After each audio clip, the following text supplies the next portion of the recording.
We have a great opportunity right now. We have the opportunity to shift our civilization, to change the way we live, to use whatever crises may emerge as chances to change the world, to make our society, our civilization, into one that is in accord with the beauty of life on the planet and is in accord with the beauty of the mind.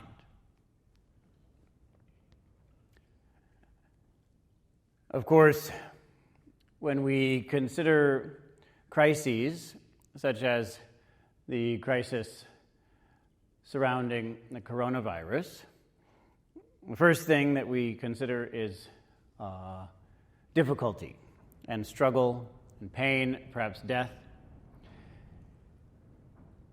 This is reasonable, and many people are struggling. At the same time, we can see offerings, chances, opportunities to have a positive impact. One point is one positive point is simply that the whole world is paying attention to the same thing. And when everyone pays attention to the same thing, a shift happens in our collective intelligence. And we have the chance to impact that shift. We have the chance to make a difference. We, of course, we're concerned about this pandemic. There have been many pandemics through human history. We have survived all of them. And so we know that, well, this is a serious issue. We'll get through this. Nobody is saying that this crisis is going to end civilization or end the human race or end life on Earth. There are, of course, other crises present right now that threaten to do all of those things. But for whatever reason, those crises have not gathered people's attention the way this one has. This one has brought everyone together, at least in thought. We're thinking about this a lot. And because everybody is thinking about it, we can make major shifts. And we have demonstrated that we're willing to make enormous sacrifices in order to save lives, that we're willing to shut down a good portion of our economy in response to this crisis, that we're willing to overturn our usual way of doing business in an attempt to be of benefit and to prevent harm.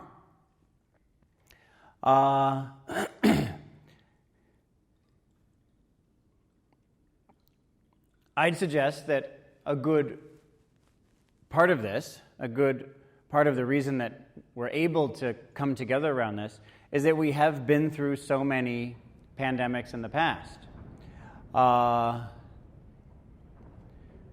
We can go back. To many of us, it seems like a long time ago, but in terms of all of human existence, it's actually quite recent. Something called the Black Death, something a lot of people call the plague, that had a major impact on the total number of people in the world, and in particular had an enormous impact on Europe, and therefore on the history of the civilization that soon thereafter, through colonialism, had a major impact on the world as a whole. That event was extremely traumatic, far more damaging than anything anyone's claiming coronavirus might produce. And I would suggest that we were traumatized by it. And that brought us together for good and for bad, in some ways that are of great benefit. Civilization in Europe was changed in many positive ways as a result, and also there are some negatives. In any case, that collective trauma, I would suggest, is still impacting us.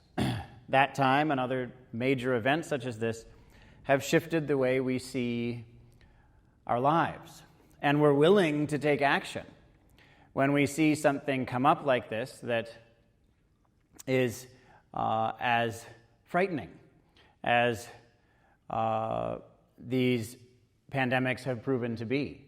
So if you go back to the Black Death, then you see that in some places 2/3 of the population, some places even more, but in Europe as a whole, something like 1/3 of the population died in a very short period of time, and those who survived were individually traumatized, but more significant currently is the fact that we as a civilization, we as a society, we as a culture were traumatized and are still holding those wounds. We can see how in our own lives the difficulties that we've been through impact how we see things and how we behave today. We can even see that the things our parents went through have impacts on how we ourselves see things and behave today. There could be something terrible that happened even to our grandparents that changed the way they saw things, and therefore it continues to impact us today.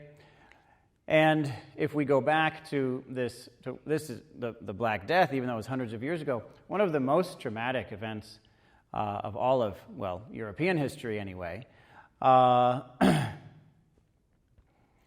it's not surprising that might still be echoing through us as a society today, which means that we can come together around it. That's very encouraging. We can come together around this crisis, and that's what we see. We see people coming together. We see a vast collective awareness that's all pointed at one thing. And there is very good news here in the same way that there's some bad news. The good news is that we have proven with this. We have absolutely proven that we can do more than most of us thought possible to change our civilization. I've talked with people about other crises. What can we do about the climate crisis, for example? What can we do about other existential threats? And people just state as a fact, well, it's not possible to change the way the whole society functions. It's not possible to shut down the economy due to a crisis like this. I've heard people say that. But now we know that we can do it because we have done it. We have actually done it. That's amazing. Over the past several weeks, we have shut down a good portion of our economy due to a crisis that we understand. We have overturned the way we interact with each other. We have altered the patterns of our civilization, and in a very short period of time. This should be very encouraging to us. So we see that it is possible to bring everyone together to look at a certain crisis. We've seen that when we do that, it's possible to completely shift the way a civilization functions in response to that crisis. This is very encouraging.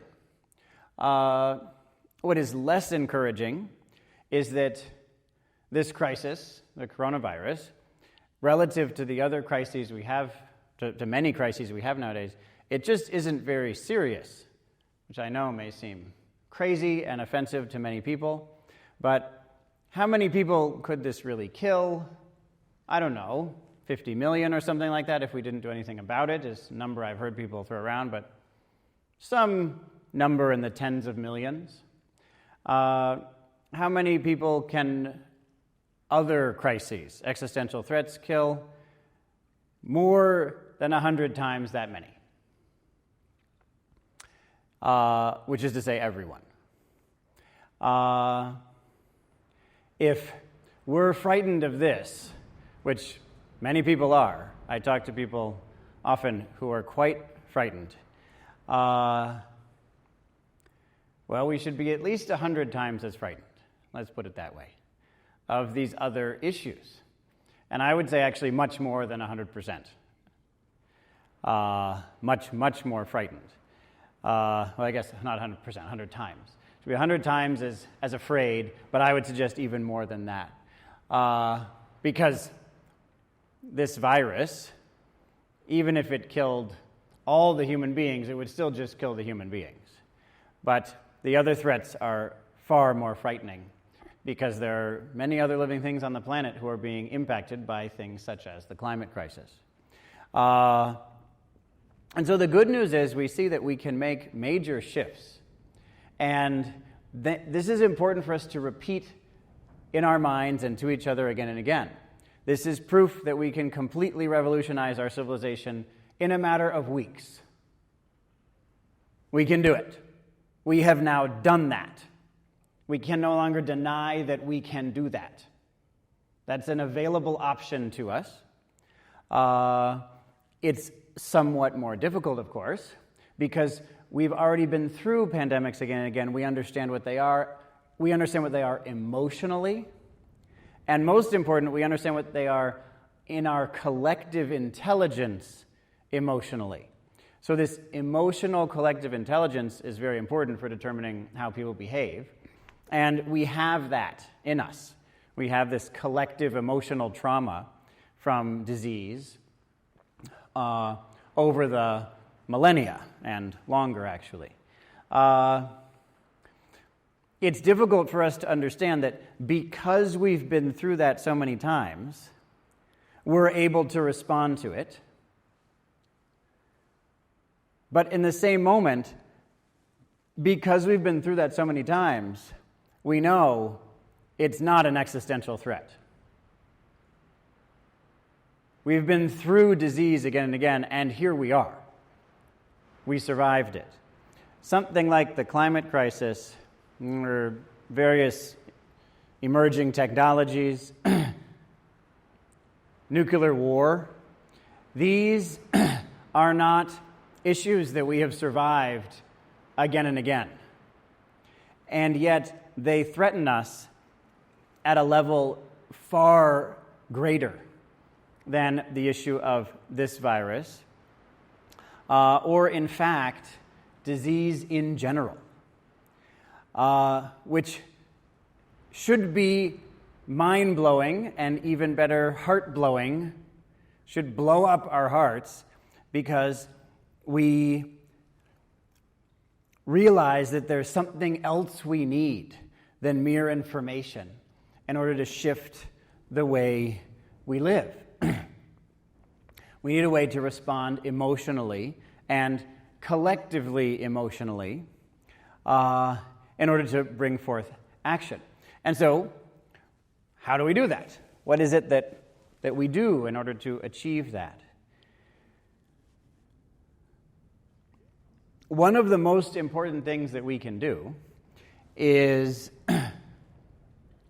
come together in community like this one in order to face the major issues of this era. And it's been very interesting to watch this community and compare what's happened here to other people. Because I'm in touch with a lot of people over this. People are contacting me daily, asking for guidance as they go through whatever they go through, as we shut down the schools and change our daily patterns, as we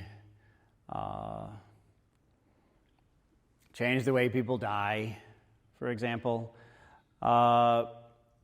I have been in touch with many people as this panic has overspread the world, and seen different people respond in different ways. And it was interesting when the fervor began at its current pitch. That was in the first few days of a meditation retreat. We had discussed the topic a few times, but it hadn't gotten to the point to the frenetic terror that it has come to recently. The major changes in the way people were living hadn't been implemented yet. People were still going to work and such. And I watched this group move through their retreat, becoming stronger, happier, more energetic, more reasonable, more rational, as often takes place as we move through a week of meditation. And then everyone came out of it. And what happened then was just amazing. You could see the wisdom, the clarity of the retreat continue for a day or two. Very interesting. Watch that. To see everyone experience the news and come to see how the world had changed and respond with clarity, and people still energetic and happy and laughing with different views being expressed by different people. And then we had a free day when people got very much involved in, well, the mainstream narrative. We'll put it that way. As portrayed by various websites and social media and friends and family. And then we had someone come here who wasn't here for the retreat, came and interacted with people, and brought in the very strong mainstream narrative in his body. And then it was a few days of the group just collapsing. Just became like everyone else. Melancholy and panicked and simultaneously exhilarated. It's sort of fun. We heard people talk about this, how exhilarating it was to have this lethal crisis upon us, and how it's almost fun to get worked up about it. Feels like there's this special kind of meaning that exists because it's such a clear and present danger, and there's something we can do about it, and how fun, and also people being exhausted and wanting more rest, and feeling like, why are we meditating at all when we could be looking at websites instead? So all of this stuff happening, and that lasted for what? 3-4 days, which, when you're going through it, that seems like a long time. Yes, but now, on roughly day 5 of our collective metabolizing of this situation, people are coming back. You can see life in people's eyes again. You can see people sitting up straighter. Once again, we're starting to hear different views. For those days, it was just the mainstream narrative, and if you didn't hold it, then people accused you of being unethical. And now people are coming forth again, and you can see their life in their bodies, in their voices, in their connections. And I was just talking to someone today who's been looking at the situation professionally, and he was saying that what this basically is a chance to learn. What if you said, okay, so here's this human race, and they're pretty selfish and not that smart, the human beings on the planet, the human portion of the planet is selfish and unintelligent, and it is destroying everything. And looks like they're going to destroy themselves too pretty soon. And let's come up with a really good learning opportunity for them where there's enough potential harm that it'll get people going, get people to consider things, but it isn't really going to destroy the civilization. And it will give everyone a chance to reconsider, what is life all about? What are we doing? Because we've seen again and again with these pandemics, the big ones, and the Black Death is a wonderful example of this, that society transforms after this. And what people consider to be meaningful changes after this. And how people create institutions changes. And there are positives and negatives. But in any case, it's common that change happens. And so this god or demon or whoever it is who's coming up with our lesson plan would think, well, here's a perfect pandemic for them to learn, for them to figure this out. What are you doing with your life anyway? How are you going to bring more meaning into the world by changing the way your civilization is structured? Good question. And he said that it would be hard to imagine a better opportunity for us to learn as a global society how to change, transform, revolutionize our lives and our civilization for the benefit of the world. Because we've been stuck, let's face it. We've known about these major threats, much larger than this one, than the coronavirus, for a long time, and we haven't done anything about it. Sorry. It's true. Maybe you say, I'm saying it in two extreme ways. Well, okay, we've done a little tiny bit about it. How about that? Virtually nothing. We've been stuck in this rut. What are we going to do? Well, let's figure it out, and this is our chance to do it. But he said the issue is that despite the fact that this seems to be the perfect opportunity for human beings to learn a lesson and change how we live, the only people he sees who are seeming to actually learn that lesson are the ones who live in these small communities. He said they are really learning from this. And he talks about them around the country and actually around the world. They are being supportive. They're working through grief. They're working through desperation. They're working through fear. And they don't have to do it in a state of loneliness. And they don't have to try to have friends over video conference, which is not an effective way to deeply shift. But they just live with people, and they have to live with those people. And because of that, a different kind of learning takes place. And I told him, well, that's exactly what we've seen here. It was just a few days of people going and catching the societal insanity and then working through it and becoming wise and shifting, not just regarding the information they have about a specific crisis, because that is relatively easy, learn information. But how do you understand the purpose of life? How do you understand the significance of friendship? How do you understand the direction of civilization? These are much deeper questions which are much harder to deal with. And we see that those people who are in such communities are actually doing that work. And we're an example of that. Of course, it's hard. You know, we had a hard time.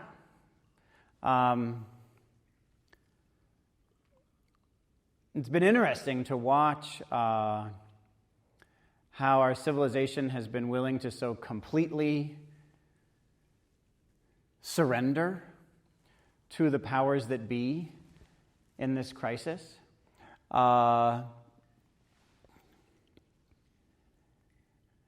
We've seen over the centuries the continuing increased power over our lives that the state, meaning the nation-state governments, so the state governments have more and more power over us as the centuries go on. And the market, corporations also, more and more power over us as time goes on. And we've seen that in this case, we've actually demanded, if you're not supporting vast control over people's lives, then you're, heretical, we'll say. You're not a good person. And beyond that, if you're not engaging with people through, say, video conference or social media, then again, you're a bad person. People have been furious with me for taking care of the people I live with rather than connecting with people remotely. But again, if you do it that way, then this market, these multinational organizations, you're giving your words, your ideas, but even if you do things through video conference, your facial expressions, your tones of voice, to these corporations to analyze, to use, specifically with the goal of better controlling you.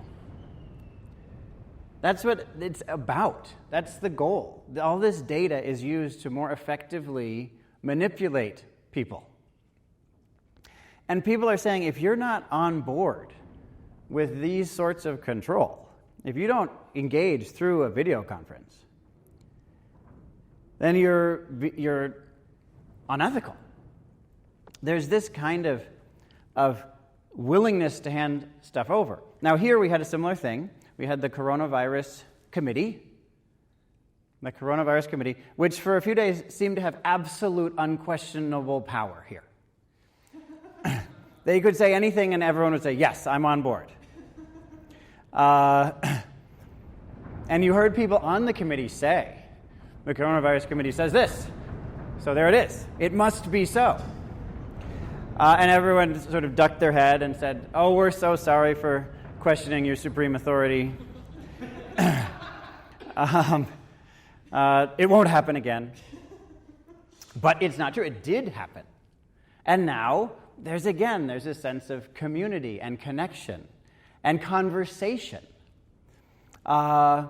Their supreme authority has just sort of fallen away. People didn't go along with it forever. And these are good people. Nobody's mean or something. So it's not about that group. It's about the way the community responded and again processed these tendencies. And most significantly, how that group connection allowed us to work through our own deep emotional states that are carried within us, that we tend to push outside. So I suggested last week that in last week's talk, that people not spend more than a half an hour one time a day on the internet learning things about this crisis. Do not spend more than a half an hour a day. And so one time, and that one time should be a maximum of 30 minutes, online, social media, internet, whatever it is, looking at a screen, learning about this.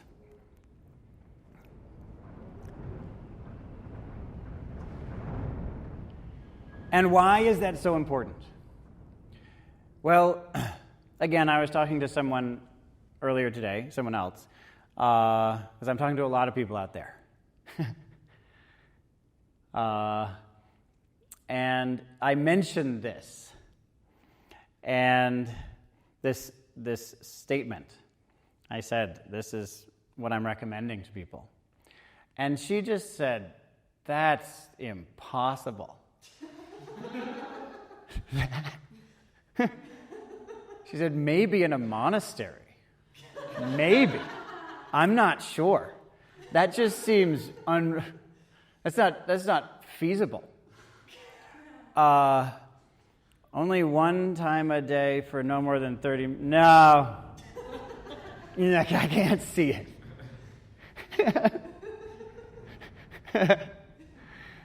And I said, well, here's the thing.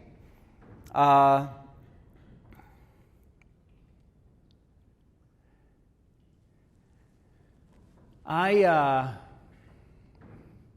was in a monastery 20 years ago on September 11th, 2001, when there was a relatively big terrorist attack in the United States. Not one of the biggest terrorist attacks of all time by any means, but it got a lot of press.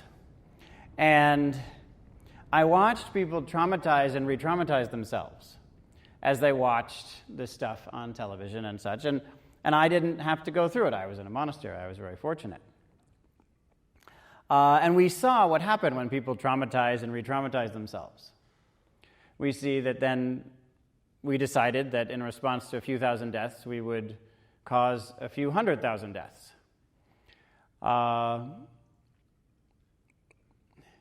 There was this overreaction that, of course, you can say, well, certain people financially benefited from that, but more significant, the society as a whole supported it. And there are always going to be people who benefit from things, but society as a whole supported it because of this traumatization that we maintained, that we inflicted upon ourselves again and again. And I'd suggest that the opportunity here, the huge opportunity right now, is work through the emotional difficulty. Work it out rather than working it in. Work through it so that rather than traumatizing ourselves again and again, which is what most of us are doing, rather than that, overcome this. Overcome it. Use it to gain wisdom. And the basic way you do that is stop avoiding how you feel by looking at a screen. Stop avoiding how you feel by looking at opinions, ideas in your mind, ideas that other people are stating, and feel how you feel. One of the most significant things we've done here is sat down, understood that there is sickness and death, and how do we feel about it? And every day we've sat around. That's what you have to do. Sit around. It's not that hard. Sit around and feel how you feel. And then people have talked about, how do you feel? Well, I feel disoriented. I feel afraid. I feel excited. Lots of different body sensations arise when we consider sickness and death.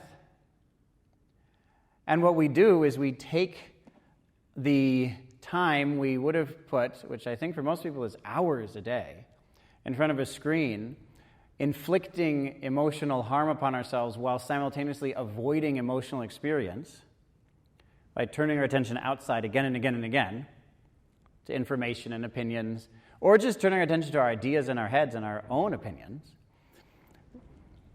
By turning our attention that way, we do not process these experiences, and so we're traumatized rather than using the opportunity to gain wisdom. And so, if I'm not mistaken, I've been talking for about half an hour, right? Is that true? What are we at? 35 minutes. Oh, 35? No, you have been talking about 35 minutes. Oh, sorry about that. So we went 5 minutes over. So now we'll stop talking about that and move into a practice of feeling how we feel. That's the opportunity we have right now. We're just going to practice feeling how we feel. Not thinking, not looking at the internet, not thinking. Rather than thinking, we will feel how we feel. And I'd like to begin with a very simple exercise to help us to feel how we feel. It's a very simple exercise that I recommend that people use nowadays in a time of crisis for a few minutes a day. Just a few minutes a day, use the following exercise, and then we'll sit down and we will use a meditation technique for about an hour. But the first exercise is run around in a circle screaming.